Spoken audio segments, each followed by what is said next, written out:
Mature কিভাবে হবেন? ১. বুঝে শুনে কথা বলুন। ২. মানুষের মন বোঝার চেষ্টা করুন।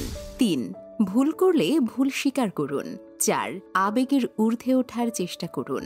৫. যে কোনো পরিবেশের সাথে নিজেকে খাপ খাওয়ানোর উপযোগী করুন। ৬. সত্যি বলার সৎ সাহস রাখুন। ৭. পরিস্থিতি পর্যবেক্ষণ করুন। ৮. বাস্তবতা বোঝার চেষ্টা করুন। ৯. নিজের ওপর আস্থা এবং বিশ্বাস রাখুন। ১০. দায়িত্ব নিতে শিখুন। ১১. অন্যকে দেওয়া পরিহার করুন। ১২. পরনির্ভরশীলতা পরিহার করুন। ১৩. যুক্তি দিয়ে কথা বলুন। ১৪. অন্যকে ক্ষমা করতে শিখুন। ১৫. সর্বদা হাসি খুশি ভাব বজায় রাখুন। ১৬. মানুষের সাথে মেশার চেষ্টা করুন।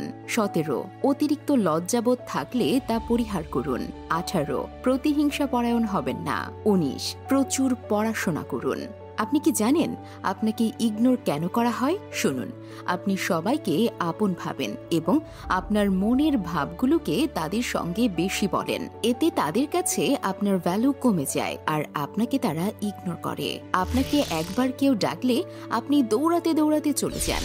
এটা করবেন না, এতে আপনার ভ্যালু কমে যায়। আপনি কিছু মানুষের প্রয়োজনের থেকেও বেশি ভালোবাসেন, সেজন্য তার কাছে আপনার কোনো মূল্য নেই আর এজন্যই ইগনোর করে আপনাকে।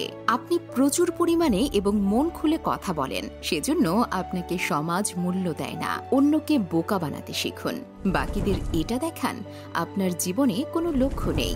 সোশ্যাল মিডিয়ায় পার্টি এবং নিজের মজা আনন্দের পোস্ট শেয়ার করুন, যাতে তারা মনে করে আপনার জীবনে কোনো লক্ষ্য নেই। কারণ কেউ যদি জানতে পারে যে আপনি নিজের লক্ষ্য পূরণের জন্য রাত দিন কঠোর পরিশ্রম করছেন, তাহলে অন্যরা আপনার রাস্তায় কাঁটা হয়ে দাঁড়াবে। এটা মনে রাখবেন যে আপনার বাবা ছাড়া আর কেউ আপনাকে সফল হতে দেখতে চায় না, এমনকি আপনার নিজের প্রাণের বন্ধুরাও না। এটাই সমাজের কঠিন বাস্তবতা। জীবনের শেষ বয়সে এসে মনে হবে এটা হাতে পাওয়ার জন্য প্রতিবেশীর সাথে ঝগড়া করাটা ভুল ছিল, কারো সাথে তর্ক করে বড় কথা বলে তার মনে কষ্ট দেওয়াটা ভুল ছিল, কাউকে চোখ রাঙিয়ে ক্ষমতা দেখানোটা ভুল হয়েছিল। কবি বলেছেন, এই 4টি কথা যদি আপনি মেনে চলেন তাহলে পরবর্তী 10 থেকে 15 বছরের মধ্যে আপনার লাইফ সেট হয়ে যাবে। নাম্বার 1, প্রতিদিন 2 ঘন্টা শুধু আপনি নিজেকে দেবেন। ওই 2 ঘন্টা না কোনো বন্ধু বান্ধব, না কোনো বাবুসোনা। মনে রাখবেন, ওই 2 ঘন্টা সারাদিনে আধ ঘন্টার কঠোর পরিশ্রমের সময়।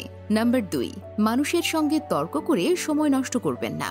আপনার পরিশ্রম দিয়ে সবার মুখ বন্ধ করে দিন। নাম্বার 3, এই লাইনটা ভালো করে মাথায় ঢুকিয়ে নিন, জীবনে কোনো চালাকি করবেন না, গোলামি করবেন না। হ্যাঁ হুজুর, হ্যাঁ স্যার, এই ওয়ার্ডগুলো থেকে বিরত থাকুন। সরাসরি না বলতে শিখুন। 4 নম্বর, জীবনে একটু আনন্দের দরকার আছে, তাই দিনে 30 থেকে 40 মিনিট আপনি আপনার প্রিয় মানুষটার সাথে সময় কাটাতে পারেন। যদি না মনে হয় সেটা